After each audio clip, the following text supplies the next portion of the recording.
Primeiro, vamos começar entendendo o que é uma quádrica, tá? E as quádricas, eu diria que elas são um análogo das cônicas na geometria espacial. Tá? Na geometria plana, a gente tem as cônicas, que são aquelas curvas que são conjunto de solução de uma equação de segundo grau em duas variáveis. Então, as quádricas são a mesma coisa, só que agora no espaço tridimensional, ou seja, as equações agora vão ter três variáveis. Então, uma quádrica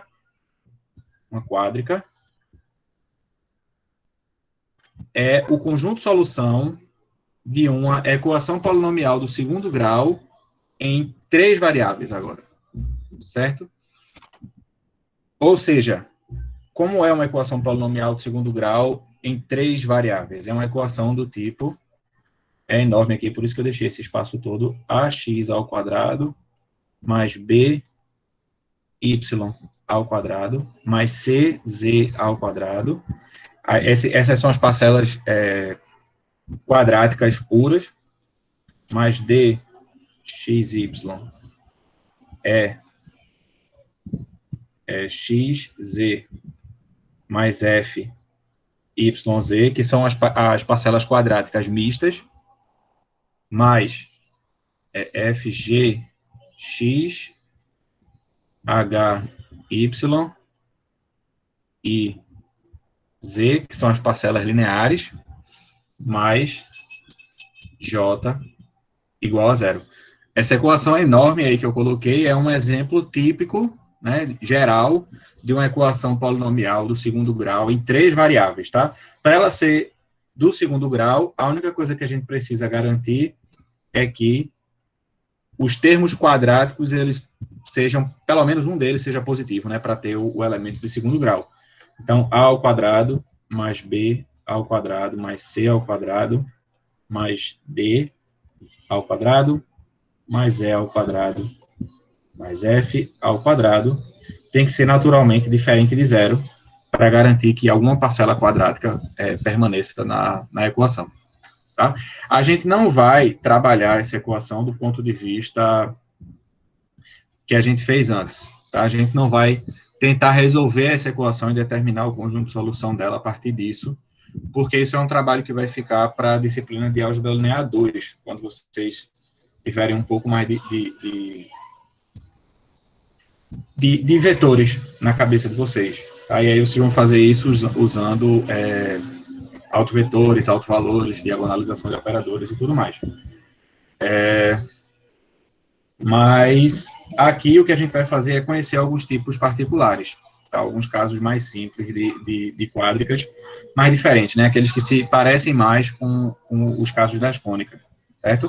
Mas, a título de curiosidade, existe um teorema, eu vou roubar do livro aqui, eu não vou colocar aqui porque não vai ser tão necessário assim, mas eu vou só ler esse pedaço do livro, que ele diz assim, apenas como informação, queremos registrar que métodos semelhantes utilizados para cônicas permitem provar que, dada uma equação polinomial de segundo grau, né, ou seja, as quádricas, elas só podem ser algum desses tipos que eu vou listar aqui. Elas podem ser uma superfície esférica, um elipsoide, um hiperboloide, um paraboloide, uma quádrica cilíndrica, uma quádrica cônica, conjunto vazio, conjunto formado por um ponto, uma reta, um plano, reunião de dois planos paralelos ou a reunião de dois planos transversais. Então, quando você vai analisar uma equação geral desse tipo aí, uma equação com os coeficientes determinados lá, o conjunto de solução dessa equação vai ter uma dessas formas que eu listei, certo?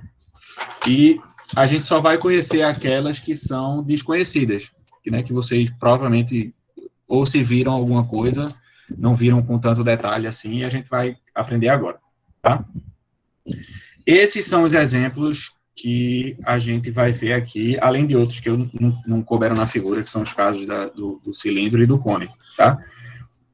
Os três primeiros casos, que são eles, o hiperboloide de uma folha, o hiperboloide de duas folhas e o elipsoide, são as chamadas quádricas centradas, certo? São aquelas quádricas que têm centro, e por isso elas vão ter uma forma muito parecida com as equações da elipse e da hipérbole, como a gente vai ver mais para frente. As outras duas, que são o paraboloide hiperbólico e o paraboloide elíptico, são os exemplos de quádricas não centradas. Né? E dá para imaginar por quê, né? Porque elas vêm da parábola, e a parábola é uma cônica que não tem centro. Então, as quádricas que provêm dela também não vão ter centro. Dá para dar uma ideia relacionada a isso. Tá? Além disso, a gente vai ver as quádricas cônicas e as quádricas cilíndricas. Então, vamos começar pela mais simples delas, que é o elipsoide. Tá? O que vai definir cada uma dessas quádricas não é nenhuma propriedade geométrica, porque como a gente tem uma dimensão um pouco maior, acaba perdendo aquela propriedade geométrica que, por exemplo, define a elipse, que define a hipérbole, né? Tem aquela relação envolvendo distâncias lá que define as cônicas. Mas a gente não vai ter isso para as quádricas. O que é que vai determinar a quádrica? O que vai determinar a quádrica são dois elementos importantes. O primeiro é a equação. Tá? A equação ela vai ter um formato que vai se assemelhar com alguma daquelas cônicas, e aí é que vai vir o nome. E outra são os traços, que eu coloquei aqui, os traços, que são as interseções com os planos coordenados.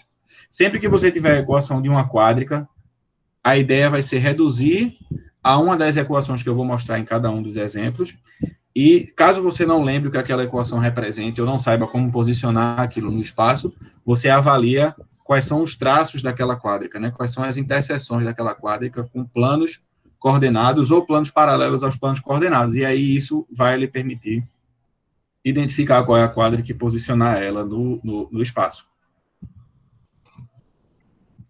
Tá? O elipsoide é aquele que mais se assemelha com a elipse. Né? A equação do elipsoide vai ser uma equação bem parecida, vai ser x ao quadrado sobre a ao quadrado mais y ao quadrado sobre b ao quadrado, mais e ao quadrado sobre c ao quadrado, igual a 1. Veja que parece exatamente com a equação de uma elipse, só que aparece um termo a mais que está relacionado à terceira variável, né? E está somando aí. E a gente chama essa quádrica de elipsoide. Então, a gente define que a elipsoide é a quádrica que, dado um sistema de coordenadas, a equação fica com essa forma. Tá? E a gente consegue perceber por que a gente chama de centrada, por que a gente diz que o elipsoide é uma quádrica centrada, a partir da equação. Por quê?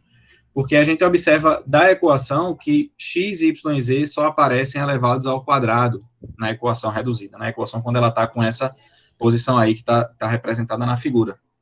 Então, se eu tenho um ponto que pertence ao elipsoide x, y, z, se eu trocar o sinal de qualquer uma das coordenadas desse ponto, eu tenho um novo ponto do elipsoide. O que me diz que o elipsoide ele é totalmente simétrico. Ele é simétrico com relação aos eixos coordenados, aos planos coordenados, é simétrico com relação à origem, e por causa disso, a gente diz que o centro do elipsoide, quando está com essa equação que foi colocada, é o ponto 0, 0, 0. Tá? O que mais a gente tem do elipsoide? Se a gente avaliar essa equação em termos dos eixos coordenados, tá? Se eu quiser descobrir assim, qual é a interseção do elipsoide com os eixos coordenados, basta que a gente faça duas das variáveis dando igual a zero. Então, por exemplo, se eu coloco y e z igual a zero, eu vou fazer um rabiscozinho aqui.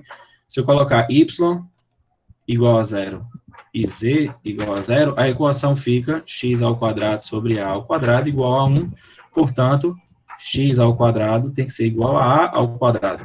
E a única possibilidade para isso acontecer é se x for igual a ou x igual a menos a. Então, isso vai me dar dois pontos que pertencem a esse elipsoide, que estão sobre o eixo x, que são eles o ponto menos a, 0, 0, e a, 0, 0. São justamente esses dois pontos aqui que eu marquei, A1 e A2, na figura aqui. Tá bom? Se eu fizer a mesma avaliação para os eixos y e z, ou seja, se eu fizer x e z igual a 0, eu vou encontrar que y tem que ser igual a mais ou menos b, e aí eu tenho os outros vértices que são 0, menos b, 0, 0, b, 0, e os outros vértices relacionados agora ao eixo z, que são 0, 0, menos c, 0, 0, c. Tá? E E esses 6 pontos que eu marquei, eles são os conhecidos vértices do elipsoide, tá?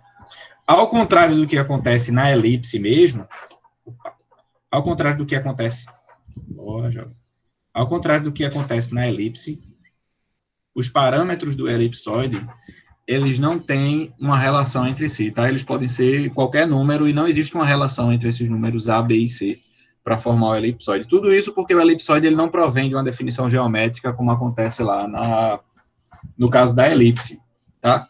A única coisa relacionada a esses parâmetros que você pode levar em mente é que os vértices eles podem determinar também qual é o sentido em que o elipsoide ele é mais comprido ou mais achatado, porque os vértices são justamente os extremos do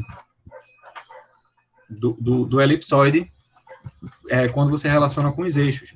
Então, se o parâmetro B, por exemplo, for o parâmetro maior, então isso significa o quê? Que no sentido do eixo Y, o seu elipsoide ele é mais achatado, como acontece, ele é mais esticado, mais espichado, como acontece aqui na figura, né? Já se o parâmetro A for maior, aí é porque, no fim das contas, o elipsoide ele é mais esticado no sentido do eixo X. Então, os parâmetros eles vão dar uma ideia de dimensionalidade do elipsoide, mas eles não vão ter nenhuma relação geométrica associada. Certo?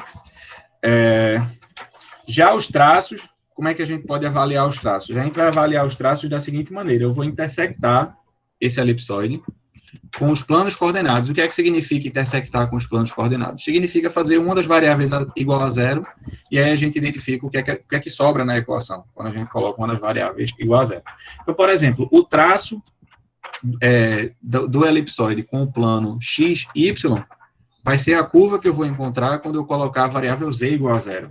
Então, quando eu fizer z igual a zero, eu vou ficar com x ao quadrado sobre a ao quadrado, mais y ao quadrado sobre b ao quadrado, igual a 1. Né? Que a gente já conhece que isso aí é a equação de uma elipse. É uma elipse no plano YZ.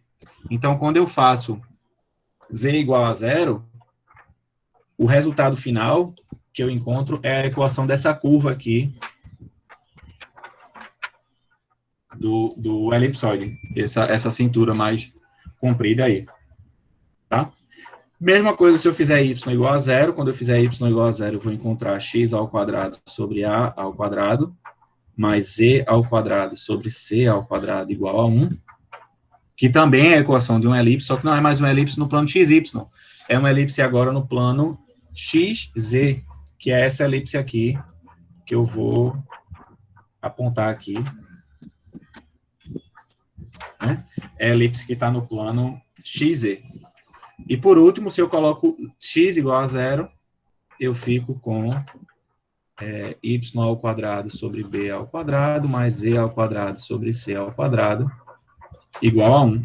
Que também é uma elipse, só que agora uma elipse no plano YZ, que é essa elipse maior aqui, que está envolvendo toda a figura. Tá? Então, o elipsoide ele tem essa propriedade de que a interseção com qualquer plano coordenado vai dar uma elipse. E, de fato, não só com os planos coordenados, mas qualquer plano que seja paralelo aos planos coordenados vai intersectar numa elipse. Né? Se eu pegar um plano, vou borrar aqui a figura um pouquinho, se eu pegar um plano que corte o meu elipsoide aqui assim, né, um plano paralelo ao plano XZ, a interseção do plano com o elipsoide vai ser exatamente essa elipse aqui.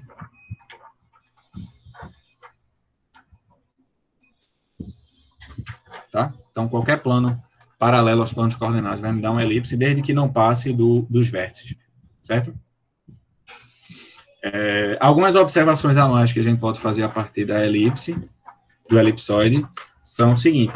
Primeiro, a equação que a gente deu é a equação quando o centro do elipsoide está na origem do sistema de coordenadas, tá? Mas pode não acontecer isso. Se isso não acontece, tá? Então, se o centro do elipsoide não estiver mais em 0, 0, 0 e estiver nos pontos de coordenada H, K e L, então dá para identificar também se aquilo é ou não um elipsoide, porque a equação ela vai ficar com essa cara aqui, vai ficar com a equação x menos h ao quadrado sobre a ao quadrado, mais y menos k ao quadrado sobre b ao quadrado, mais z menos l ao quadrado sobre c ao quadrado igual a 1. Então, quando o seu elipsoide não está centrado, no lugar de x ao quadrado, y ao quadrado, z ao quadrado, aparece x menos x do centro ao quadrado, y menos y do centro e z menos z do centro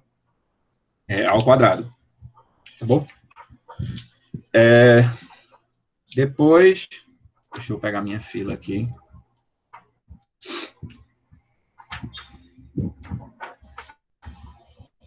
Cadê minha fila aqui, gente?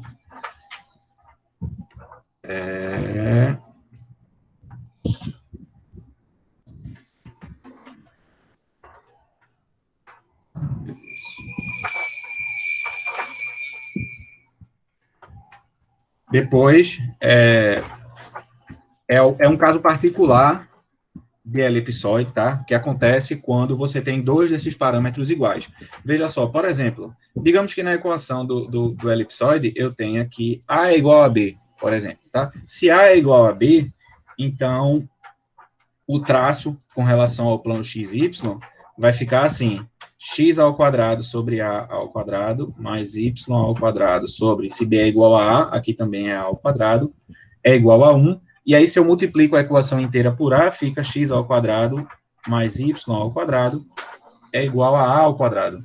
Então, a interseção com o plano x, y, não vai dar mais uma elipse, e sim uma circunferência com centro na origem e raio A, tá certo? Então, como essa interseção é uma circunferência, então, no fim das contas, o que a gente tem não é um elipsoide qualquer, é um caso particular de elipsoide, que é o elipsoide de rotação. E, nesse caso, seria o elipsoide de rotação em torno do eixo Z. Tá? Então, se A é igual a B, A é igual a C, ou B é igual a C, tá? Se um desses casos acontecer, se algum par de parâmetros forem iguais, então a gente tem um elipsoide chamado elipsoide de revolução.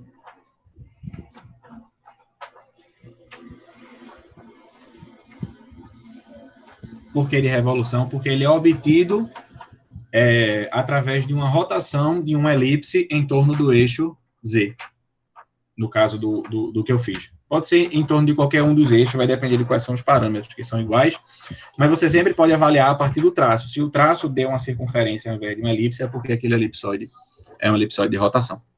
Tá? E, por último, se os três parâmetros forem iguais, né, se A é igual a B, e, por sua vez, B for igual a C também, a gente tem e aí pode haver divergência, né? A gente pode chamar isso de um caso particular de um elipsoide ou de um não elipsoide, mas em todo caso o que a gente tem é uma superfície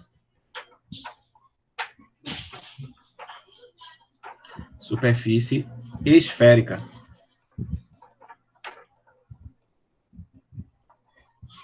É uma superfície esférica, ou seja, é a equação de uma esfera, tá? Então, se a gente olhar para a equação lá original, se A for igual a B igual a C, então a equação vai ficar x ao quadrado sobre A ao quadrado, mais y ao quadrado sobre A ao quadrado, mais z ao quadrado sobre C ao quadrado igual a 1. Multiplicando tudo por A ao quadrado, a gente tem x ao quadrado, mais y ao quadrado, mais c ao quadrado igual a ao quadrado, que é a equação de uma superfície esférica, de uma esfera, centrada na origem e de raio A.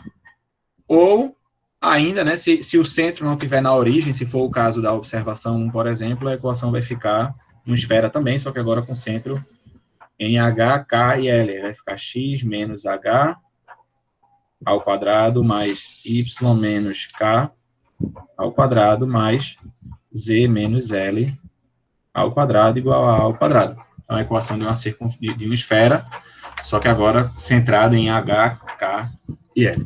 Tá? Então, esse é o elipsoide. Tá?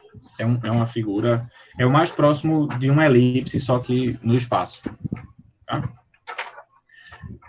Agora vamos para a próxima quádrica, que também é uma quádrica centrada, que é o chamado hiperboloide de uma folha, certo? E o motivo dele ser chamado de hiperboloide de uma folha me parece meio claro pela figura, mas vai ficar mais claro ainda quando a gente colocar, quando a gente for ver o hiperboloide de duas folhas, né, que é o outro caso particular. Então, por que a gente chama de hiperboloide de uma folha? Porque é uma superfície que ela tem uma folha só, tá? A gente vai ver dois hiperboloides e o de uma folha ele tem um pedaço, de duas folhas vai ter dois pedaços separados.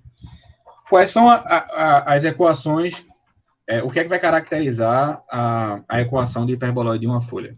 A equação de hiperboloide de uma folha, quando o centro do hiperboloide está na origem, né? Então, eu vou colocar aqui logo que, nesse caso particular das equações, o centro vai estar no ponto 0, 0, 0. Quando o centro está na origem, a gente pode obter um de três tipos diferentes de equação. E o que vai caracterizar a equação é que ela vai ser idêntica à equação do elipsoide, tá? Sem mudar quase nada. Porém, você vai colocar um sinal de menos em uma daquelas parcelas do lado esquerdo da equação. Então, a gente vai ter essas possibilidades aqui de equação.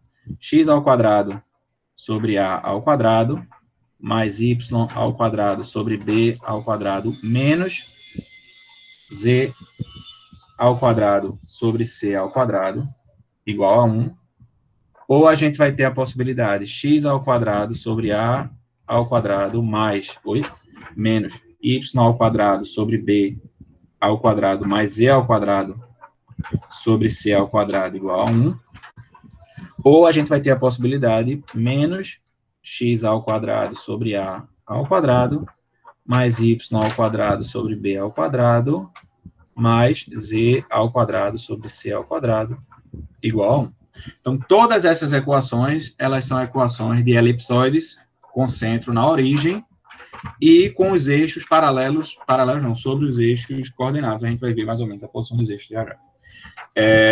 O que é que vai dar de diferente com relação a cada uma delas? A gente vai ver que a posição do elipsoide com relação aos eixos é que vai ficar diferente. Tá? Mas a característica central da equação é isso. O hiperboloide de uma folha, você vai pegar a equação do elipsoide e coloca um sinal de menos em uma daquelas três parcelas lá. Se você encontrou uma equação desse tipo, isso é um elipsoide.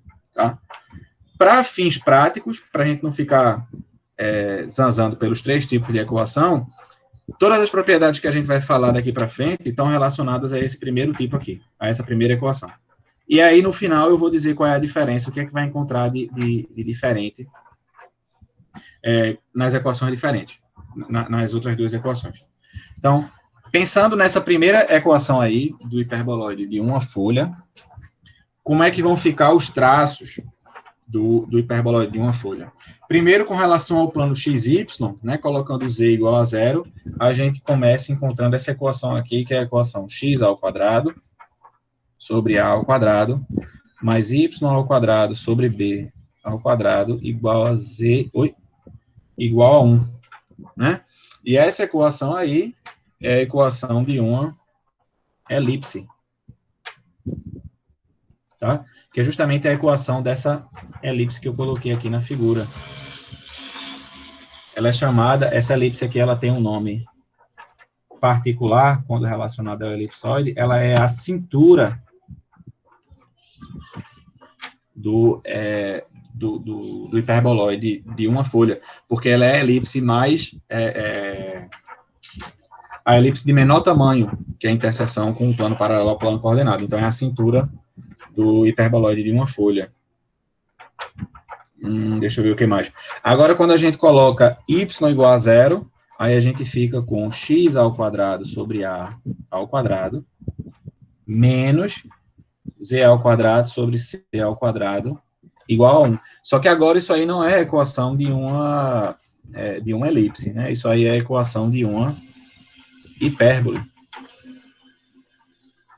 E como é essa hipérbole? Pelo que a gente viu lá no capítulo de cônicas, né? A equação de uma hipérbole tem essa cara aí, e a gente sabe, por exemplo, onde é que estão posicionados os focos, onde é que estão posicionados os vértices, olhando para o termo olhando para a parcela positiva da equação, né? A parcela positiva vai ser aquela que vai ter a variável que está os focos. Então, como a parcela positiva está aí no x ao quadrado, então isso significa que os focos dessa hipérbole vão estar sobre o eixo x, no plano XE. Então, se eu fizer aqui, botar aqui na figura essa hipérbole ela está aqui assim. Deixa eu ver se eu consigo fazer direitinho aqui. Ela está aqui. Tá vendo? Com cavidade aqui voltada para o lado positivo do eixo x. Está aqui um pedaço dessa hipérbole. E o outro pedaço de hipérbole está passando aqui atrás. Ficou estranho. Agora. Aqui. E o outro pedaço aqui. Tá vendo? Então, é justamente uma hipérbole, né? Os dois ramos de uma hipérbole que estão com concavidade voltada para o eixo x, né? Um ramo para o lado positivo, outro lado para o lado negativo. E os focos vão estar justamente sobre o eixo x. É isso que a gente consegue tirar da equação, tá? Já se a gente coloca x igual a zero, a gente vai obter uma equação bem parecida, que vai ser y ao quadrado sobre b ao quadrado menos z ao quadrado sobre c ao quadrado igual a 1, que também é uma hipérbole, né, com propriedades bem parecidas com a primeira hipérbole que deu, só que agora, ao invés dos focos estarem sobre o eixo x, né, porque agora eu coloquei x igual a zero, elas vão estar sobre o eixo y. Então, vai ser essa hipérbole rosa aqui que eu vou marcar, que está aqui na lateral, né? Essa aqui, um ramo, e o outro ramo é aqui. Então, esse é o hiperboloide. Essa é a hipérbole que eu encontro quando eu intersecto o hiperboloide de uma folha com o plano YZ, né, quando eu coloco x igual a zero na equação. Então, a gente observa que o formato dos traços deu bem diferente do elipsoide. Né? Quando está centrado na origem, é importante observar que cada equação vai ter um traço diferente. E você pode usar esse traço para determinar qual é a sua quádrica, tá? Porque vai ter é como se os traços, né, as interseções com os planos coordenados fossem meio que um código, né?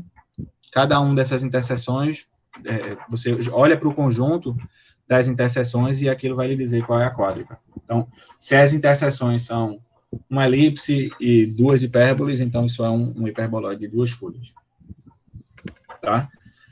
Mais algumas observações com relação ao centro, né? Se o centro não tiver sobre a origem do sistema de coordenadas, então a equação ela vai mudar, mas vai ficar do mesmo jeito que ficou do elipsoide, por exemplo, né? Que vai ficar x menos x do centro ao quadrado sobre a ao quadrado, mais y menos y do centro ao quadrado sobre b ao quadrado, menos z do centro sobre c ao quadrado, igual a 1. A equação ela dá essa mudada aí em termos do centro, e as outras formas da equação elas variam do mesmo jeito, tá?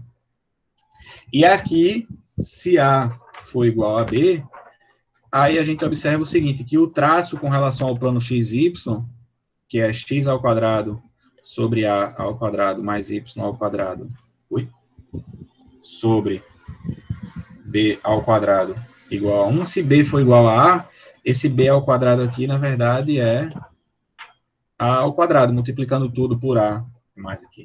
É tudo a ao quadrado, multiplicando por a ao quadrado, fica x ao quadrado mais y ao quadrado igual a ao quadrado, que é a equação de uma circunferência com centro na origem e raio A.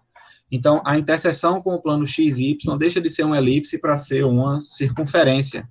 Então, nesse caso aí, quando A é igual a B, o que a gente tem é um caso particular de hiperboloide de uma folha, que é um hiperboloide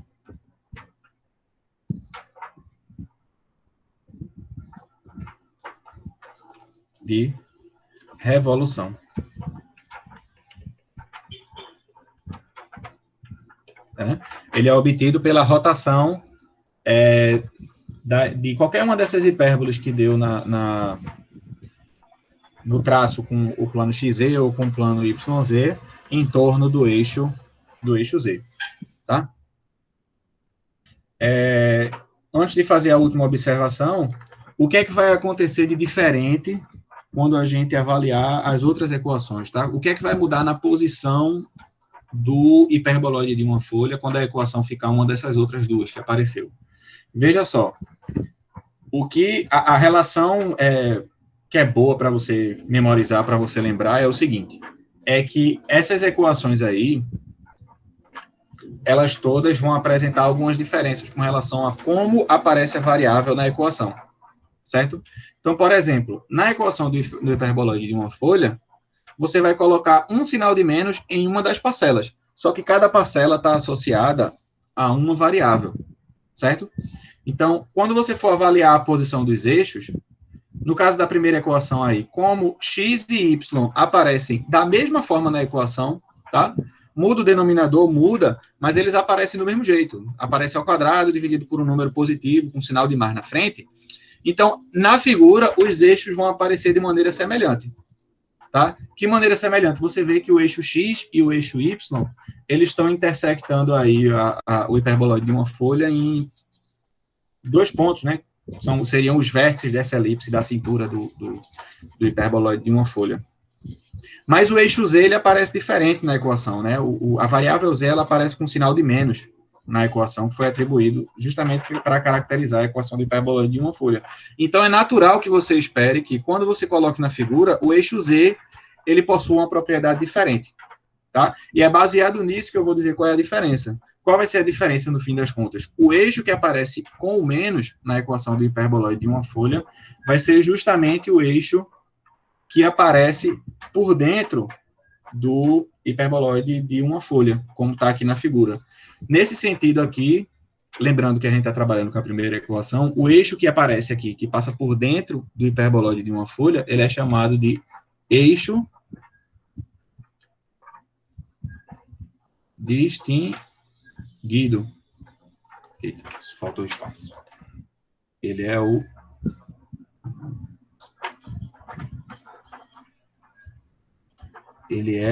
eixo distinguido, tá? Ele é o eixo diferente dos outros, né? Ele é o eixo que na figura tem uma distinção bem óbvia, né? Que ele é o que está por dentro, que ele que passa por dentro do hiperboloide de uma folha. E se você for avaliar, por exemplo, colocar x igual a 0 e y igual a 0 na equação do hiperboloide, você observa que essa equação vai ficar sem solução. O que me diz o quê? Me diz que esse eixo aí, o eixo distinguido, ele não intersecta o hiperboloide de uma folha em nenhum ponto. Tá certo?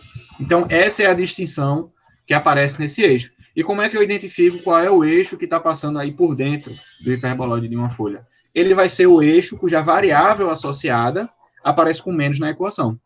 Então, por exemplo, se a equação que a gente está tratando fosse essa segunda, tá?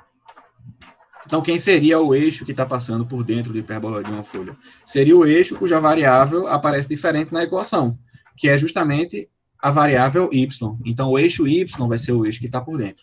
Se essa última foi a equação que a gente está tratando, se a gente fez lá as reduções, simplificou, completou o quadrado, e a gente observar que a parte do x é que está com menos, então é porque o eixo distinguido, o eixo que passa por dentro do hiperboloide de uma folha, é o eixo x.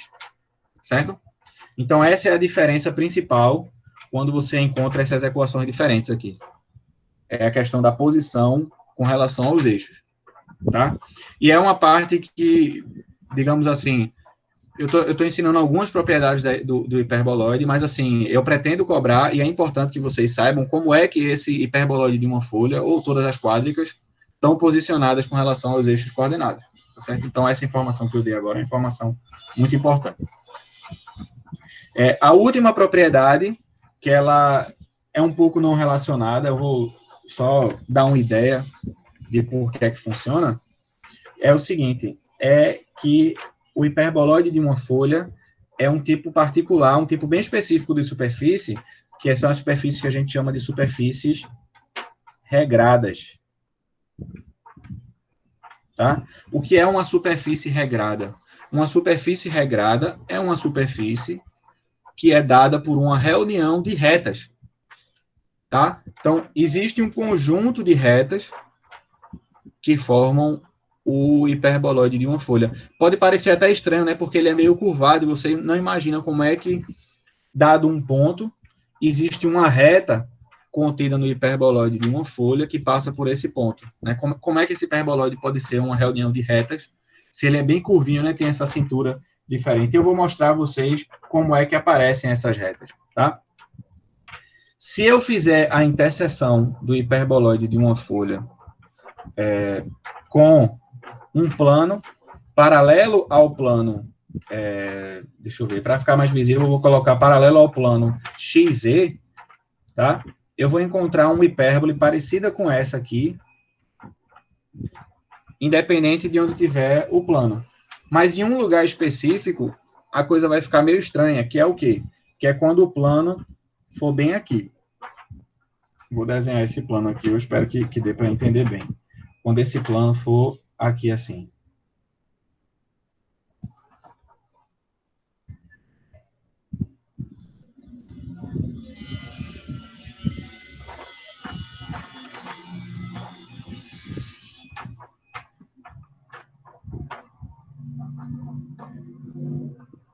Tá? Então, eu coloquei aqui esse plano,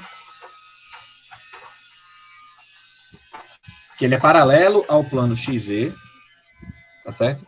E ele vai intersectar o hiperboloide de uma folha em uma determinada figura. Qual foi a escolha? Que plano é esse? Tá? Esse plano, ele é um plano que ele passa exatamente por esse ponto aqui que eu estou marcando aqui. Ó. Vou marcar de preto para ficar mais visível. Por esse ponto aqui. Tá? Ele é paralelo ao plano XZ e passa por esse ponto. Quando eu fizer a interseção do hiperboloide de uma folha com esse plano, o que eu vou obter são duas retas. A saber, essa reta aqui, que passa aqui por trás, aí vem aqui, passa por esse ponto e continua aqui. E outra reta que vai vir daqui, assim. Que passa por esse ponto e continua aqui por trás. Certo? Vai dar duas retas a interseção com um plano. Eu não sei se deu para entender muito bem pela figura, porque fazer a figura assim ao vivo é mais complicado. Mas, para você entender bem como é que essa superfície pode ser regrada, eu sugiro que vocês procurem na internet, bota assim, hiperboloide de uma folha regrada. Se vocês procurarem, vocês vão ver várias figuras que estão relacionadas com isso. Eu acho que eu consigo pegar um aqui. Deixa eu pegar um aqui. 4, 2...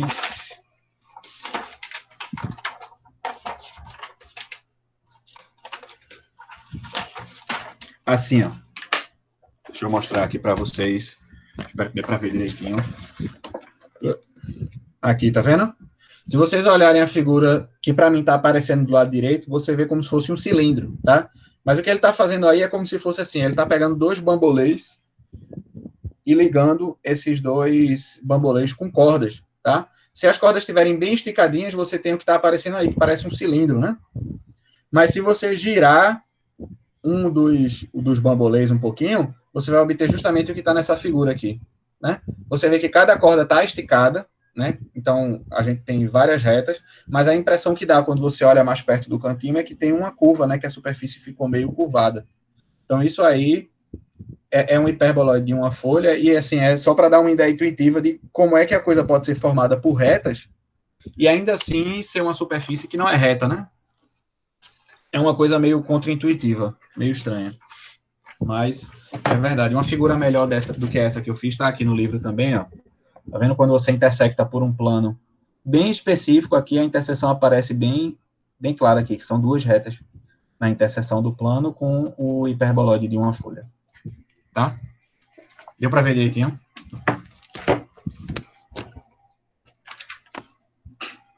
Se vocês tiverem alguma pergunta, pelo amor de Deus, façam.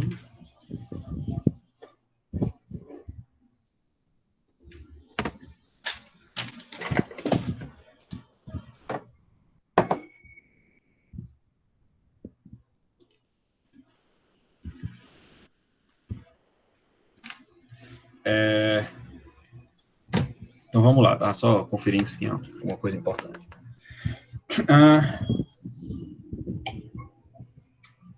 Espera aí que o sol chegou em mim. Deixa eu fechar um pouquinho essa janela aqui.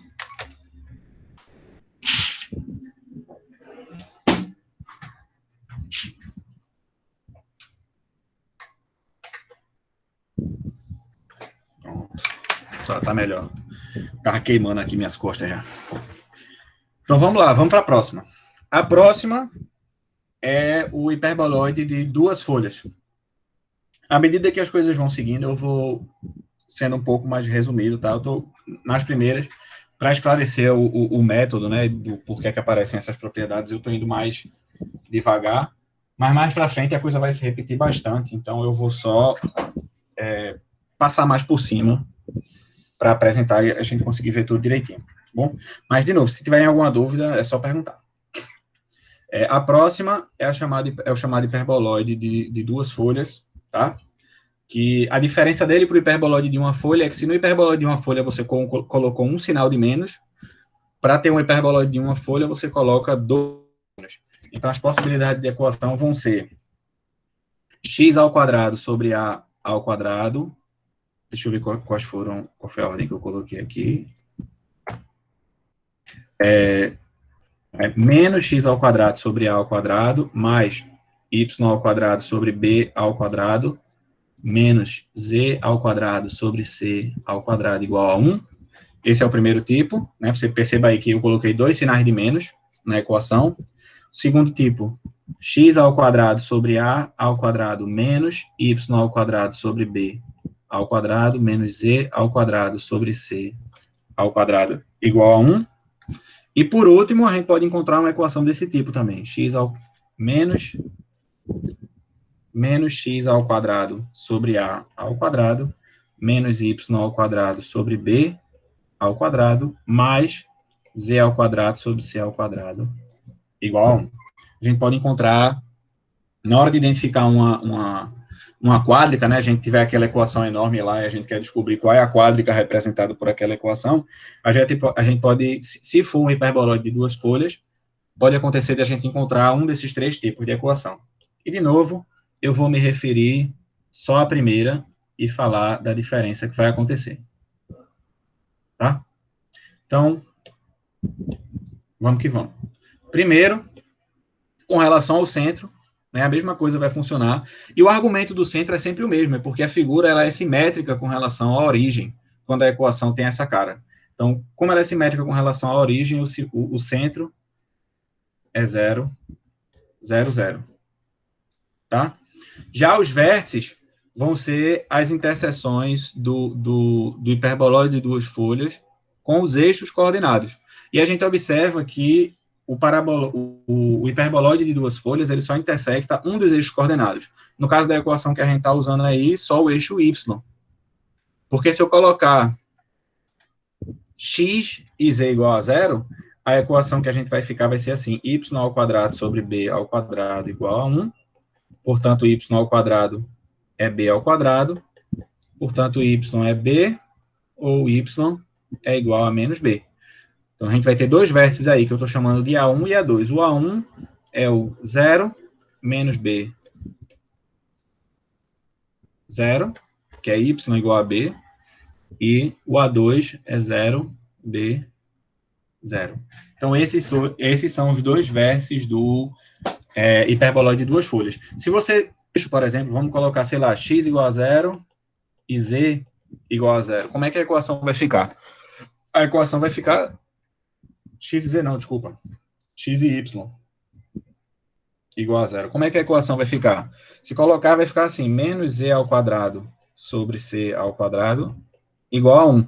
Então, só olhando para aqui, a gente já vê que tem problema. Porque do lado esquerdo eu tenho menos alguma coisa ao quadrado, que naturalmente vai ter que ser negativo, né? Qualquer coisa ao quadrado é positivo, quando eu boto menos fica negativo. dando igual a 1 do lado direito, que é positivo. Portanto, o conjunto de solução dessa equação aqui, né, os valores de Z que satisfazem isso, não tem nenhum valor de Z que satisfaça isso. O conjunto de solução é vazio.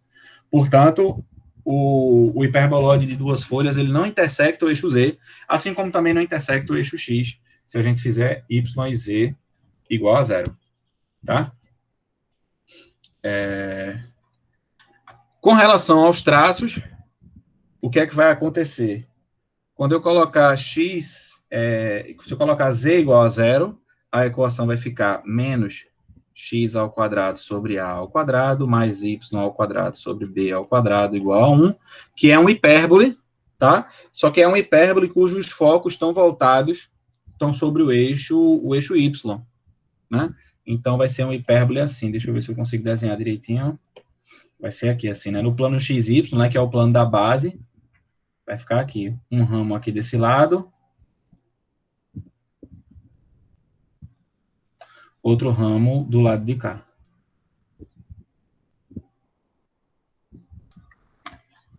Tá certo? Então, essa vai ser a interseção com o plano XY, né? Com o plano Z igual a zero. É uma hipérbole.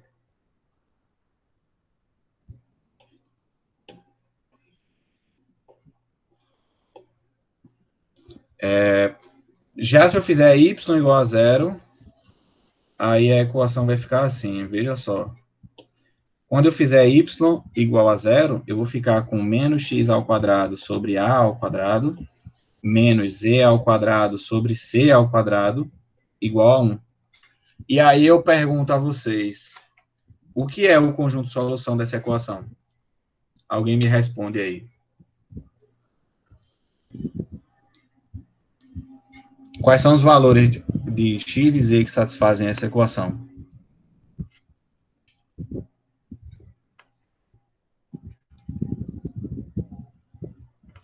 Vazio, exatamente. Por que vazio? Porque aqui eu tenho menos uma coisa ao quadrado, menos outra coisa ao quadrado, dando 1, que é positivo. Isso é um absurdo. Portanto, o conjunto de solução daqui, né, o traço com o plano y igual a zero, é vazio. Certo?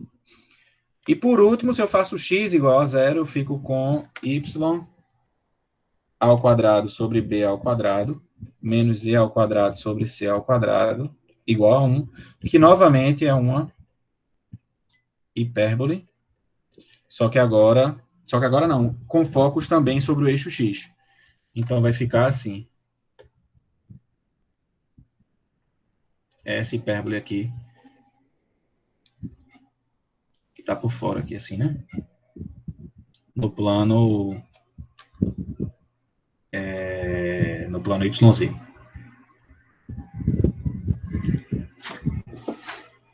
Certo? Então, se você fez lá a sua conta, encontrou a equação, avaliou o traço e descobriu que deu hipérbole, vazio, hipérbole, então é porque isso é um hiperboloide de duas folhas. E qual a relação disso com a equação? Como é que eu determino a posição sabendo a equação? Mesma coisa vai acontecer aqui que aconteceu com o hiperboloide de uma folha. Vai ter um eixo aqui, que se você olhar na figura, é o eixo que aparece diferente, né? Porque é o único eixo aqui na figura que intersecta o hiperboloide de duas folhas, é o eixo Y. Esse eixo aqui, por esse motivo, ele é conhecido como eixo distinguido.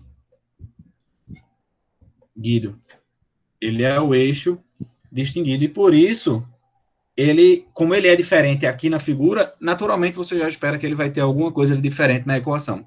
E o que a gente observa que aparece diferente na equação relacionada a esse eixo, é que na equação, o y é a única variável que está com um sinal de mais do lado esquerdo na equação, né?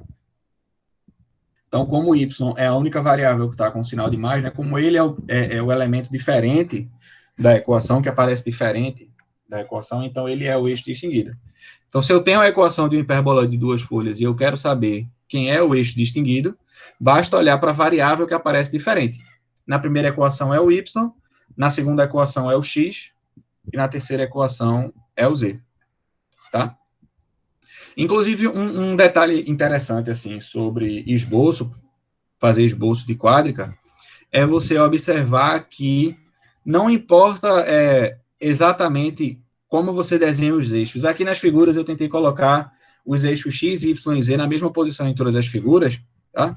Mas o que importa mais do que a figura estar desse jeito é os eixos estarem de acordo com a equação. Então, se digamos que a equação que eu estivesse tratando não fosse essa primeira, fosse a segunda, eu não precisava desenhar essa figura, sei lá, inclinada aqui para frente, né, para que o eixo distinguido fosse o eixo X. Não, bastava desenhar do jeito que eu consigo desenhar essa figura, e aí, na própria figura, eu troco o nome dos eixos. Né? Então, se o eixo distinguido é o X, então eu já coloco aqui X, desenho a figura do jeito que eu sei, e eu coloco o nome dos eixos nos lugares apropriados para ficar de acordo com a equação da quádrica, tá certo? É uma dica que eu dou para não perder muito tempo tentando desenhar a quádrica do jeito que a equação... Não, o importante é a posição com relação aos eixos, certo? Não tem problema se ela for em pé e você desenhou de lado. Não tem problema, tá? Tem que colocar os eixos só no lugar certo. Então, deixa eu ver se eu esqueci de alguma coisa. É só isso do hiperboloide de 2 folhas. E agora a gente já começa a falar dos hiperboloides, das quádricas não centradas, né? A saber, os paraboloides. São 2 paraboloides. O primeiro é o paraboloide elíptico e o segundo, o paraboloide hiperbólico, tá? E o motivo por esses nomes vai estar bem claro quando a gente falar dos traços. Não com os planos coordenados exatamente, mas a gente vai ver o que é que vai acontecer. Primeiro, como é que vai ficar a equação, tá? Se nas outras as equações eram bem parecidas com o do... do elipsoide, aqui a gente vai começar a ter uma diferença um pouco maior, tá? Por chamar de paraboloide, você já lembra que tem alguma coisa aí associada à parábola, né? Então, o que é que vai caracterizar a equação dos paraboloides? É que a equação ela vai ficar, de certo modo, parecida com a equação do elipsoide, tá? Com a diferença de que, ao invés de você colocar sinais de menos na equação, o que você vai fazer é, uma das variáveis não vai mais aparecer ao quadrado. Porque é isso que caracteriza a parábola no plano, por exemplo, né? Lembra que o que caracteriza a parábola é aparecer uma daquelas 2 variáveis ali sem estar ao quadrado. Então, para o paraboloide elíptico, vai ser, para os paraboloides, a característica é exatamente essa. É uma das variáveis não vai estar ao quadrado. E aí a gente vai ter 2 possibilidades significantes, tá? Que vão estar divididas em algumas categorias, mas a forma da equação é a chave, tá? Então, a primeira dessas possibilidades é o paraboloide elíptico. E o paraboloide elíptico, ele tem a seguinte equação. Ela tem as seguintes possibilidades de equação. A primeira possibilidade é x ao quadrado sobre a ao quadrado mais y ao quadrado sobre b ao quadrado. E aí, o termo z vai ser aquele que não aparece elevado ao quadrado na equação, só que aí eu vou colocar ele dessa forma aqui, igual a mais ou menos z. Esse sinal ele vai ter importância na posição dos eixos em relação ao paraboloide elíptico. Então, você tem essa possibilidade. Lembrando que não vai ficar mais ou menos na equação, não, tá? A equação vai ter ou o sinal de mais ou o sinal de menos aí. Outra possibilidade, as outras possibilidades vão girar em torno de você trocar as variáveis de lugar. Então, pode ficar x ao quadrado sobre a ao quadrado mais z ao quadrado sobre c ao quadrado igual a mais ou menos y, ou y ao quadrado sobre b ao quadrado mais e ao quadrado sobre c ao quadrado igual a mais ou menos x. Tá? São essas 3 possibilidades. E, de novo, a gente vai fazer as propriedades dessa aqui e ver qual é a diferença. Então, o primeiro detalhe importante sobre o paraboloide é que ele não tem centro, né, mas tem um ponto aqui que está marcado de rosa, não sei se vocês estão conseguindo ver direitinho, que ele tem uma propriedade interessante, que ele é a interseção do paraboloide elíptico com os 3 eixos coordenados. né? A gente chama esse ponto de vértice do paraboloide elíptico. Ele é o vértice, tá? E quando a equação vem de uma dessas formas, o vértice ele sempre se apresenta na origem do sistema de coordenadas e vai ter variações quando a equação não for, quando o vértice não estiver na origem, que a gente vai ver aqui, tá? Já com relação aos traços, a gente vai obter o seguinte: se eu colocar z igual a zero, vai ficar x ao quadrado sobre a ao quadrado mais y ao quadrado sobre b ao quadrado igual a zero. E isso aqui é a equação de quê? Alguém me diz aí?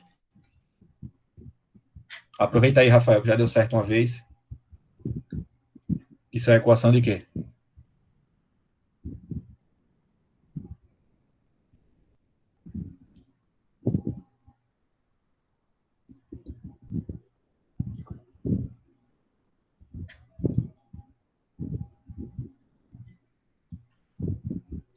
Não, não é uma circunferência. Mas pense assim, eu tenho positivo mais positivo dando zero, né? Então significa que os dois positivos têm que ser zero. Portanto, isso aqui, conjunto de solução dessa equação aqui é o ponto x igual a zero, y igual a zero. Então, no fim das contas, o traço com o plano xy, quando eu coloco z igual a zero, é um ponto. Que é justamente o que aparece aqui, né? Eixo x, ao contrário. Aqui é eixo y, eixo x, né? E a interseção com o plano xy dá exatamente um ponto, que é o vértice do paraboloide elíptico. Foi quase, foi quase. Já se eu coloco y igual a zero, né, para pegar a interseção com o plano XZ, aí já começa a dar uma coisa diferente. Se eu colocar y igual a zero, eu vou ficar com x ao quadrado sobre a ao quadrado igual a mais ou menos z. Para a coisa ficar mais bonitinha, eu vou multiplicar por a ao quadrado do lado direito, e aí a gente vai ficar com isso aqui. X ao quadrado igual a mais ou menos a ao quadrado z. Isso aqui é a equação de quê?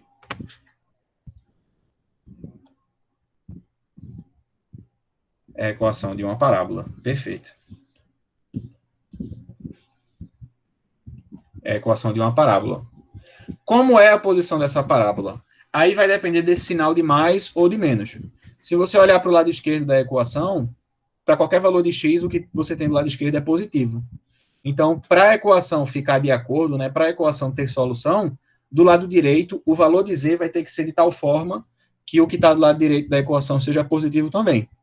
Então, se tiver sinal de menos na frente, o z tem que ser negativo. E, portanto, a parábola tem concavidade para o lado negativo do eixo z. Mas se o sinal que aparece for um sinal positivo, então a parábola que você vai encontrar vai ser uma parábola com concavidade virada para o sentido positivo do eixo z, porque o z tem que ser positivo. Então, esse eixo aqui que eu coloquei no meio, né, que é chamado de... Como é o nome dele? O eixo de simetria do paraboloide elíptico, o sentido dele vai depender desse sinal de mais ou do sinal de menos. Se for um sinal de menos, então o sentido dele é aqui para baixo. Por quê? Porque a concavidade do paraboloide elíptico está voltada para o sentido negativo do eixo z. Mas, se o sinal na equação for um sinal de mais, então o seu eixo z está apontando para cá, porque a parábola vai ter uma concavidade voltada para o sentido positivo do eixo z, tá certo? Em todo caso, a parábola da interseção vai ser essa parábola aqui que eu vou desenhar. Deixa eu ver se eu acerto aqui. Vou botar de outra cor, porque de rosa tá difícil de ver. Vou botar de verde. Aqui assim, né? Aqui, chegou aqui, e agora sobe ali pelo fundo. No plano XZ, exatamente. Certo? Então, esse é o traço. E ele vai estar, e é importante lembrar disso, né? Lembrar que isso vai estar de acordo com o sinal que aparece na equação. Se na equação aparecer um mais, vai para o sentido positivo do eixo Z. Se tiver um menos, é para o sentido negativo, tá? E aí, de novo, vale aquilo que eu falei, né? Você desenha a figura e o sentido do eixo você coloca depois, do jeito que fizer sentido, tá? Seguindo essa ideia que eu falei. Mesma coisa vai acontecer quando eu colocar aqui x igual a zero. Aí eu vou encontrar a equação y ao quadrado igual a mais ou menos b ao quadrado z, que também vai ser uma parábola com concavidade voltada para o sentido positivo ou negativo do eixo z, a depender de se tem um sinal de mais ou um sinal de menos. Então tem que prestar atenção a isso, e vai ser essa parábola aqui.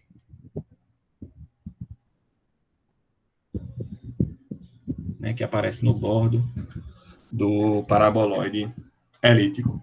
Aí você pergunta, mas professor, nenhum desses deu elipse. Então, por que chama de paraboloide elíptico?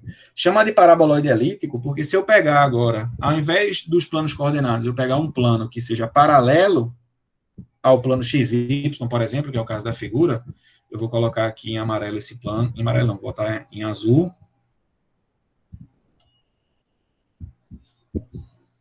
Aqui, tá? Intersectei o meu paraboloide elíptico por esse plano aí, que é um plano paralelo ao plano XY, a uma determinada altura.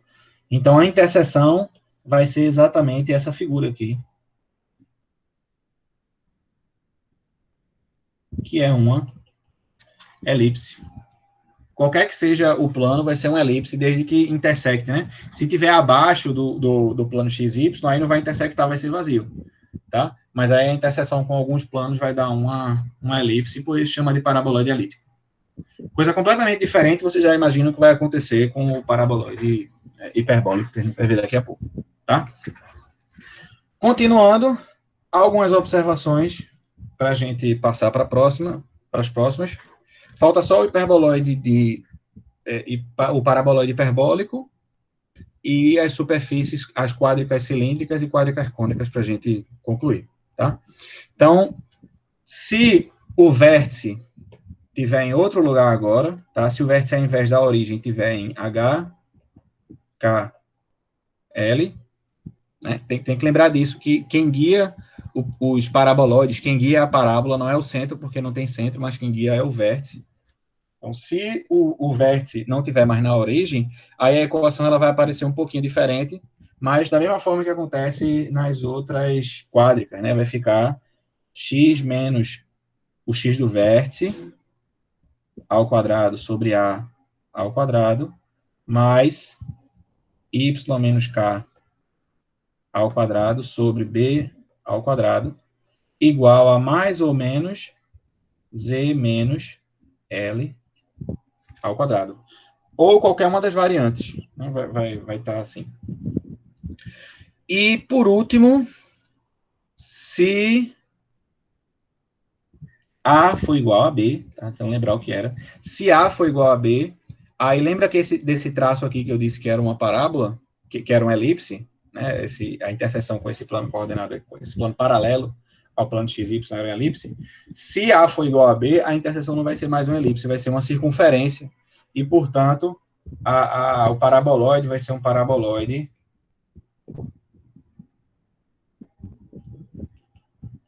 de revolução. Ele vai ser obtido pela rotação de uma dessas parábolas que está no traço em torno do eixo Z. E aí a gente tem um paraboloide elíptico de revolução. Tá bom? Então, esse foi o paraboloide elíptico.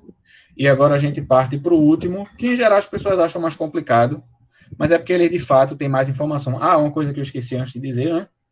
Naturalmente, a posição vai estar determinada pela equação, e o eixo diferente, ele vai aparecer diferente na equação, né? Então, aqui no paraboloide elíptico, o eixo diferente é justamente a variável que não aparece ao quadrado, né? A variável que não aparece ao quadrado é que é o eixo diferente.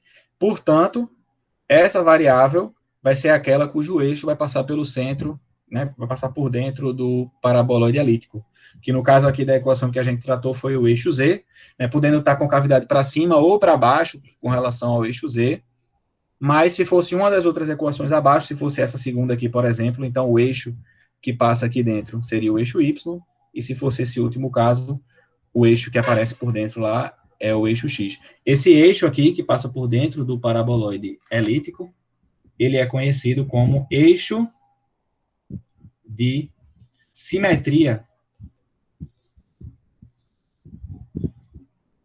Vixe, como tá difícil de arrumar espaço aqui. Vou escrever para o outro lado, peraí. É o eixo de simetria do paraboloide elíptico, tá? E o eixo de simetria, ele vai estar sempre associado à variável que não aparece ao quadrado na equação, tá ok? E agora vamos para o último, que geralmente as pessoas acham mais complicada, mas de fato é porque ela tem um pouquinho mais de variação, mas assim, eu vou tentar ser bem claro, assim, para a coisa ficar bem tranquila, tá?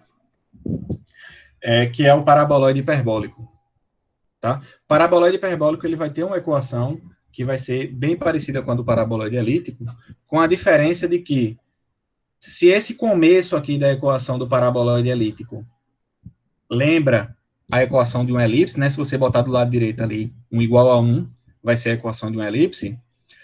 O lado esquerdo da equação do paraboloide hiperbólico vai parecer mais com a equação de uma hipérbole.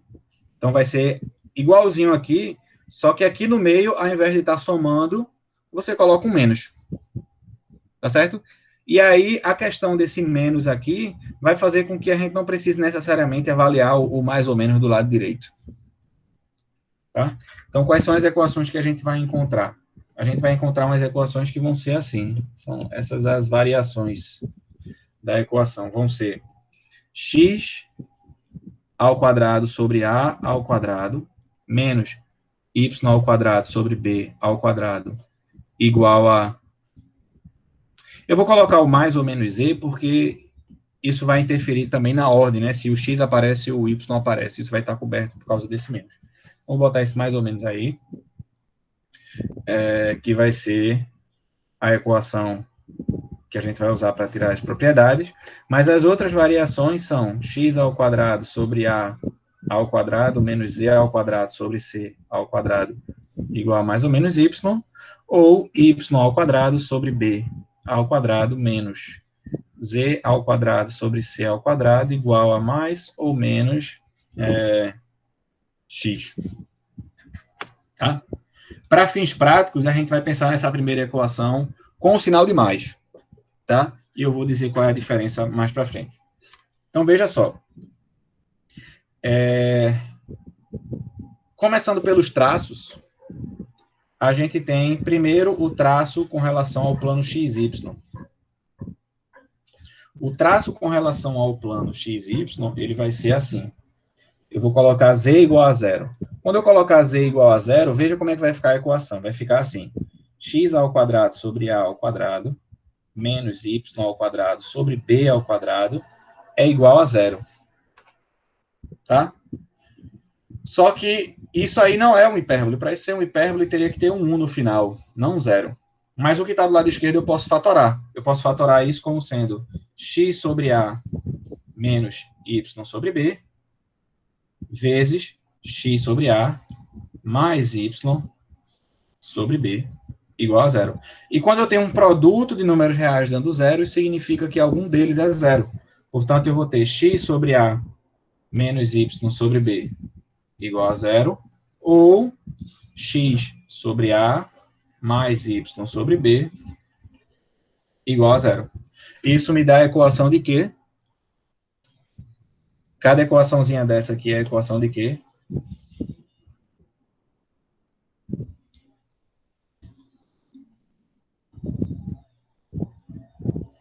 Diga aí.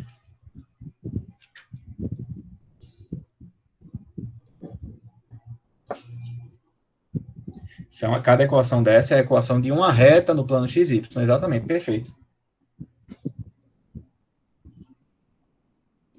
Então, de novo, veja que estranho, né? Essa superfície, pela figura, vocês veem que ela é bastante curvada, né? Mas, quando a gente faz a interseção com o plano XY, o que a gente encontra na interseção são duas retas. E duas retas concorrentes. Vão ser essas retas aqui que eu vou desenhar na figura em azul. Uma delas é essa aqui. Vai passar por esse ponto. E aí, quando passar, ela continua aqui por trás. E a outra reta, ela vem aqui por trás.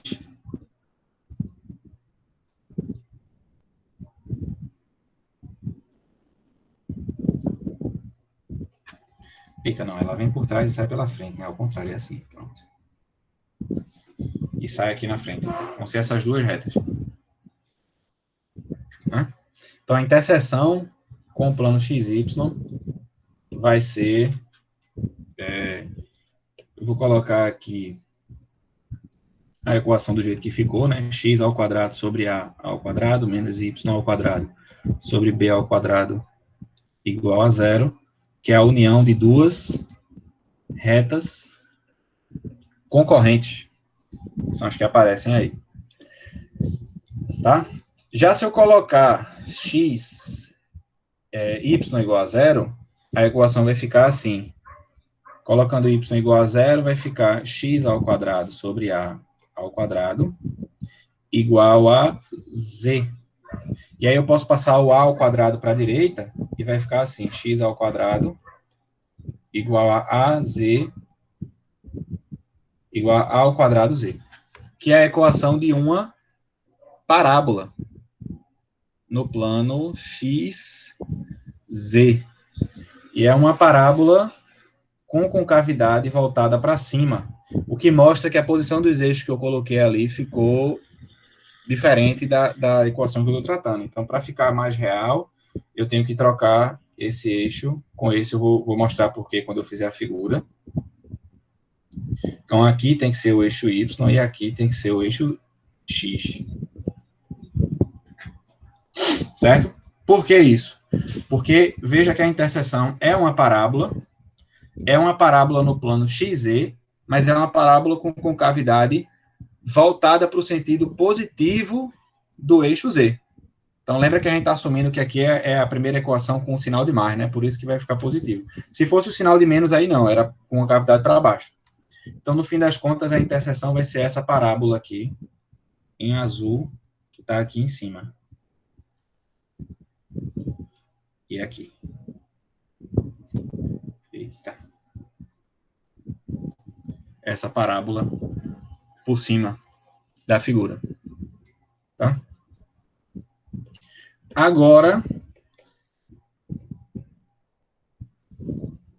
se eu fizer a interseção com x igual a zero, a equação vai ficar y ao quadrado igual a menos b ao quadrado z. Veja se não é. Quando eu tirar o x, vai ficar menos y ao quadrado sobre b ao quadrado igual a z, e aí eu passo o b ao quadrado e multiplico tudo por menos 1. E aí vai ficar exatamente assim. Isso me garante que, no fim das contas, o resultado também vai ser uma parábola, só que não vai ser mais uma parábola com concavidade voltada para o lado positivo do eixo Z. Vai ter que ser voltada para o lado negativo. Vai ser essa parábola aqui que tem concavidade para baixo. Ó, aqui assim. Um pedaço aqui, o outro pedaço está passando aqui por trás. E o vértice é na origem dessas parábolas. Tá? Então, deu diferente. No primeiro caso, né, no paraboloide elíptico, os dois traços que davam parábola davam sempre parábolas voltadas para o mesmo lado. Fossem eles para o sentido positivo ou fossem eles para o sentido negativo do eixo X. Mas aqui, não, aqui é diferente. Quando é o paraboloide hiperbólico, os traços que dão parábola dão parábolas voltadas para lados diferentes do eixo Z. No caso aqui, quando eu coloco y igual a zero, eu obtenho uma parábola para cima. Quando eu coloco x igual a zero, eu obtive uma parábola voltada para baixo. Tá? Então, tem essa diferença. Esse ponto aqui, que eu estou marcando em preto, no meio, ele é um ponto interessante. Ele tem uma propriedade muito legal, que é a seguinte. Se você imagine que você é uma pessoa bem pequena, que está aqui morando no entorno desse ponto preto, se você andar no sentido do eixo X, você vai andar subindo, né? Daqui para cá você sobe. Mas se você andar no sentido do eixo Y, então você não vai mais subir, você vai descer. Independente de qual lado você for, você desce. A gente tem uma situação aí que é como se fosse um vale, né? Duas montanhas e embaixo um córrego, né? A gente chama esse ponto de sela, né? Que no caso aí é a origem do sistema de coordenadas, é o ponto 0, 0, 0, 0. Ele é conhecido como um ponto de sela do paraboloide hiperbólico. E o paraboloide hiperbólico por si só, né, pela figura que eu coloquei, vocês observam que ele parece muito uma sela mesmo, uma sela de cavalo, né? E por isso que a gente chama de ponto de sela, pontos com essa propriedade, né, que em um sentido é um ponto de mínimo, em outro sentido é um ponto de máximo da superfície, tá? Com relação aos eixos, como é que você sabe a posição dos eixos como é que você sabe como os eixos estão posicionados com relação ao paraboloide hiperbólico? Aí a gente vai ter que tomar um pouco de cuidado, porque, assim, todos os eixos aparecem diferente na equação, né? X e Y aparecem ao quadrado, mais um com mais, outro com menos, e o Z aparece como termo que não está elevado ao quadrado. Então, todos eles vão ter uma peculiaridade. Das peculiaridades mais importantes, eu citaria o Z, porque o Z, inclusive, quando você coloca igual a zero, ele é o único cuja interseção não dá parábola, dá duas retas, né? Então, onde é que vai ser o eixo Z? O eixo Z vai ser aquele eixo que está por cima da cela, né? Se você imagina que a cela é uma cela de um cavalo, né? Tem um cavalo embaixo dessa cela, então o eixo Z é você que está montado nesse cavalo, né? O termo que aparece sem estar elevado ao quadrado, ele vai ser sempre o eixo que está montado na cela, o eixo que está em cima, certo? Outro eixo aí vai fazer mais o papel de cavalo, que é o eixo que vai estar por baixo do paraboloide hiperbólico. É como se fosse a posição que o cavalo fica. Que eixo vai ser esse? Esse eixo vai ser o eixo que vai ter o mais na equação, né? Quando você coloca um sentido positivo aqui, se você botar o sinal de mais no Z, então, do lado esquerdo aqui, um vai ficar com mais e o outro vai ficar com menos. O que ficar com mais, que no caso aqui é o X, então vai ser o que está embaixo do cavalo, tá? Então, nessa segunda aqui, se eu colocar um sinal de mais aqui no Y, né, se ficar assim, a equação, então, como do lado esquerdo o termo que está positivo é o X, então o eixo que vai ficar aqui por baixo do cavalo também vai ser o eixo X. Tá certo?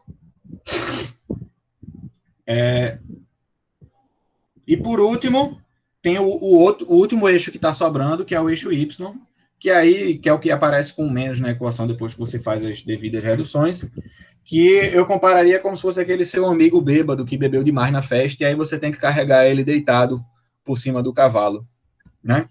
Esse é o eixo que ficou sobrando aqui, tá? Então, tem que se ligar nisso, que é justamente a relação entre os eixos e o posicionamento do seu hiperboloide de uma folha.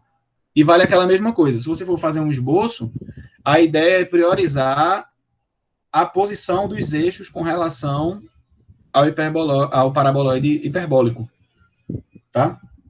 De maneira que você pode desenhar na posição que você quiser.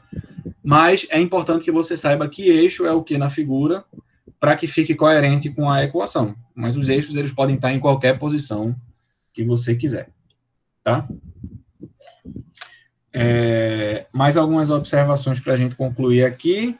Com relação à cela, se o ponto de cela não for mais na origem, a equação vai ficar um pouco diferente também. A equação vai ficar x menos o x da cela, que é h, ao quadrado, sobre a ao quadrado, menos y menos k ao quadrado sobre B ao quadrado, igual a mais ou menos Z mais Z menos L. Então, a cela, ela vai guiar a posição do paraboloide hiperbólico. Se a cela for em outro canto, a equação vai ficar dessa forma aqui, em função do centro. E o último detalhe é que o paraboloide hiperbólico também, assim como o hiperboloide de uma folha, também é uma superfície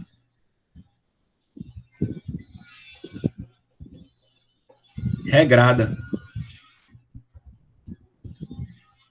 Por que regrada? Porque ela é uma reunião de retas. Né? Eu mostrei aqui um plano cuja interseção das duas retas, mas, de fato, se você escolher qualquer ponto do paraboloide hiperbólico, eu acho que tem uma figura aqui no livro, eu vou olhar aqui para mostrar, é possível encontrar duas retas que passam por aquele ponto e estão contidas dentro do paraboloide hiperbólico.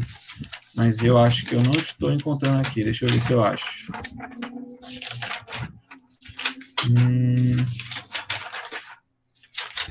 Não.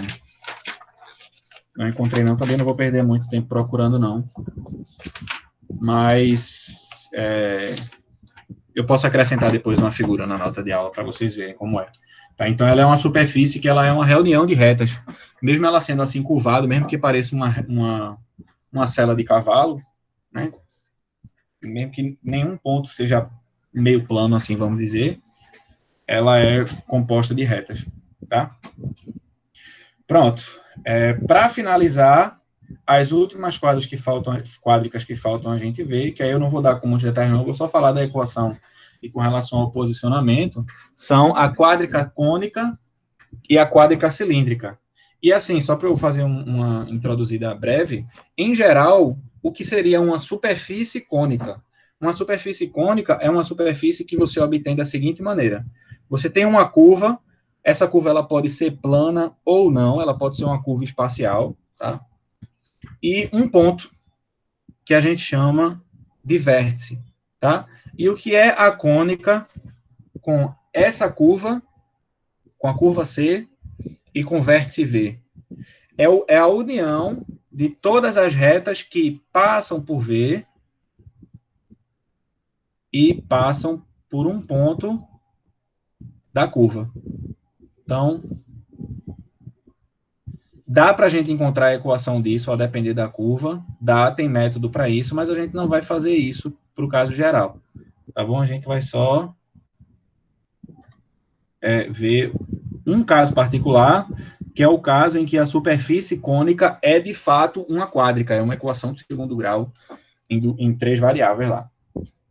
Então, essa reunião de retas é uma superfície cônica com vértice V e com curva, tem um nome, a curva eu esqueci agora, mas tem um nome associado à curva quando a gente fala disso, mas não importa muito. Tá? Então, isso é uma superfície cônica em geral. Da mesma forma, a gente tem também uma superfície cilíndrica. Então, o que é uma superfície cilíndrica? É uma superfície em que, dado uma curva, e agora, ao invés de ser um ponto, é uma reta. Então, eu tenho aqui uma curva e uma reta. A superfície cilíndrica, com essa curva e essa diretriz, eu acho, e essa geratriz, é a reunião de todas as retas que são paralelas a R e passam por um ponto da curva.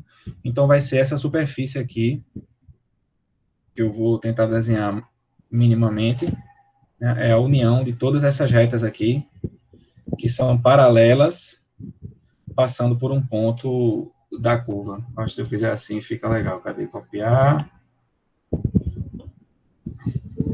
Aqui assim.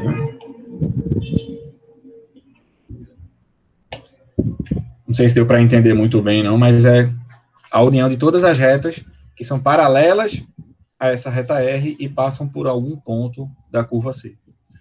Isso aí é o caso geral do que seria uma superfície cônica com uma superfície cilíndrica. Mas só alguns casos particulares é que são, de fato, quádricas, que são conjunto de solução de equações do segundo grau, que são esses casos aqui que a gente vai ver.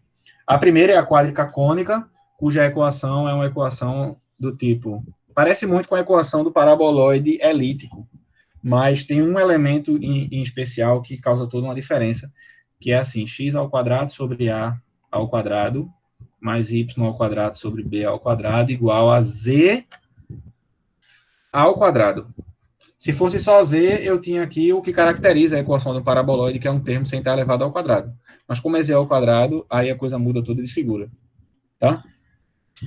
Perceba que o eixo que aparece diferente na equação é justamente esse aqui, o que me faz garantir que o eixo que passa aqui por dentro do cone é exatamente esse eixo que aparece diferente na equação, né, que está do lado direito, ou que vai estar com um sinal de menos se o z estiver do lado esquerdo da equação.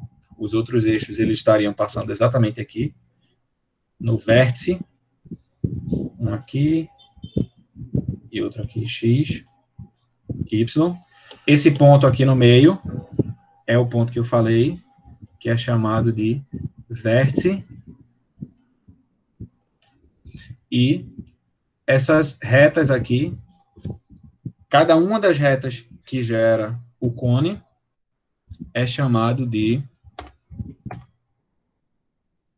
Cadê o nome? Geratriz do cone. Então, cada uma dessas curvas que gera o cone é uma geratriz.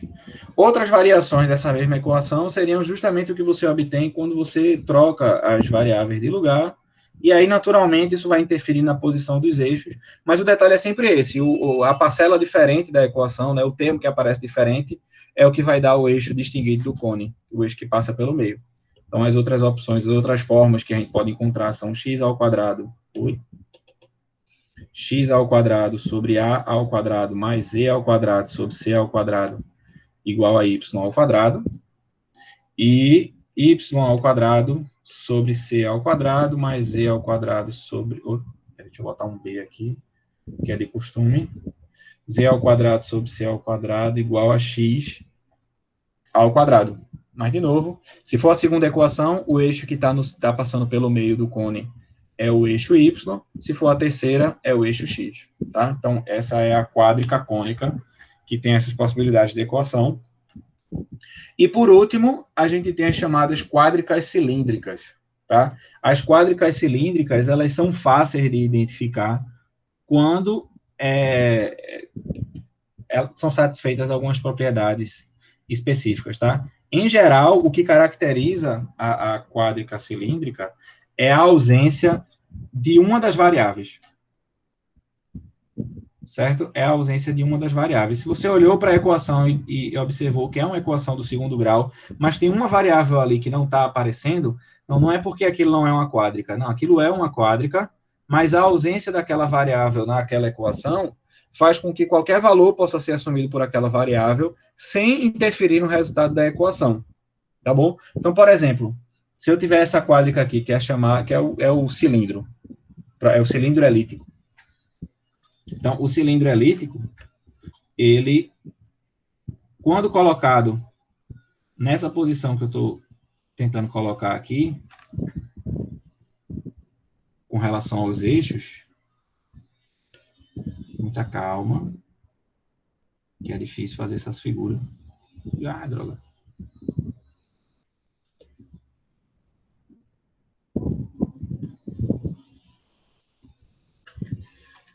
Quando colocado dessa forma, de modo que aqui está o eixo X, aqui o eixo Y, e aqui na vertical, passando pelo centro,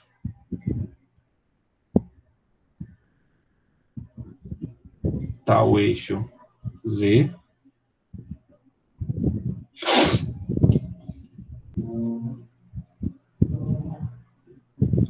A equação desse cilindro vai ficar assim, x ao quadrado sobre a ao quadrado mais y ao quadrado sobre b ao quadrado é igual a 1. Somente. A ausência da variável z na equação me permite fazer o seguinte, se esse ponto, vou botar de preto, se esse ponto aqui, que eu estou marcando, pertence, satisfaz a equação, como a equação não depende da variável z, então todos os pontos que estão nessa reta aqui, que é paralela ao eixo z, né, ou seja, que variam somente na coordenada z, também vão satisfazer a equação, porque a equação não depende de z. E aí é por isso que vira uma superfície cilíndrica, né, porque todas as retas paralelas ao eixo z, que cortam a superfície, vão fazer parte dessa superfície aí. Tá certo? Então, a ausência de uma variável é o que vai caracterizar a quádrica cilíndrica. Se vai ser uma quádrica cilíndrica paralela ao eixo z, paralela ao eixo y ou paralela ao eixo x, vai depender da variável que está faltando. No caso aqui, como a variável que está faltando é a variável x, ou desculpe, é a variável z, então as geratrizes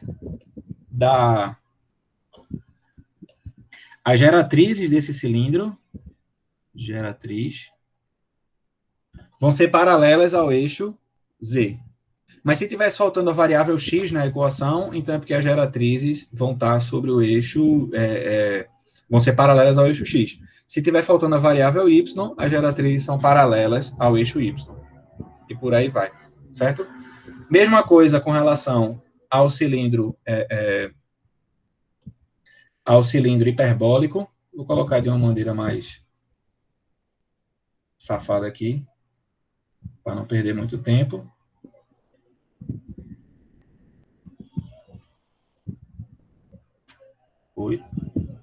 O cilindro hiperbólico, que é esse aqui.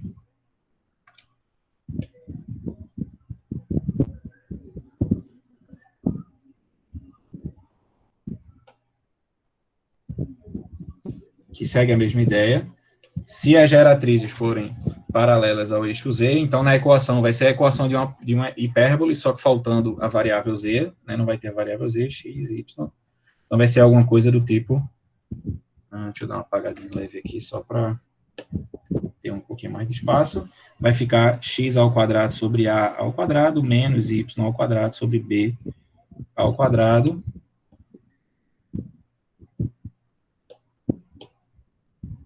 igual a 1.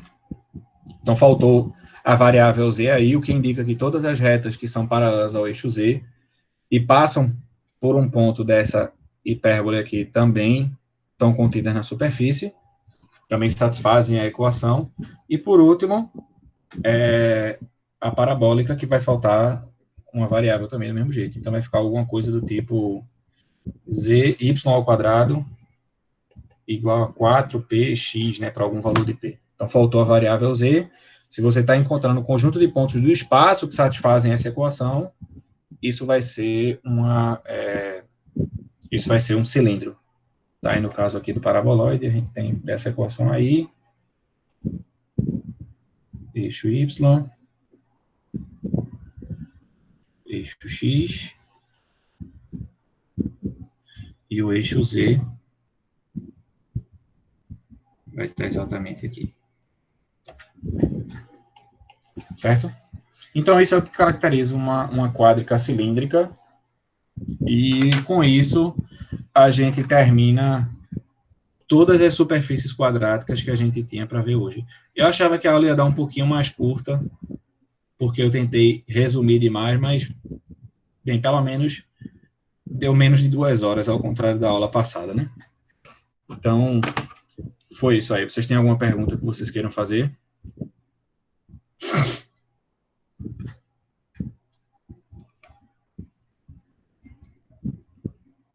Eu vou repetir só mais uma vez, tá? Enquanto vocês estão pensando aí, que complementem essa aula com a leitura do capítulo do livro, porque lá as coisas vão estar um pouco mais detalhadas, tá?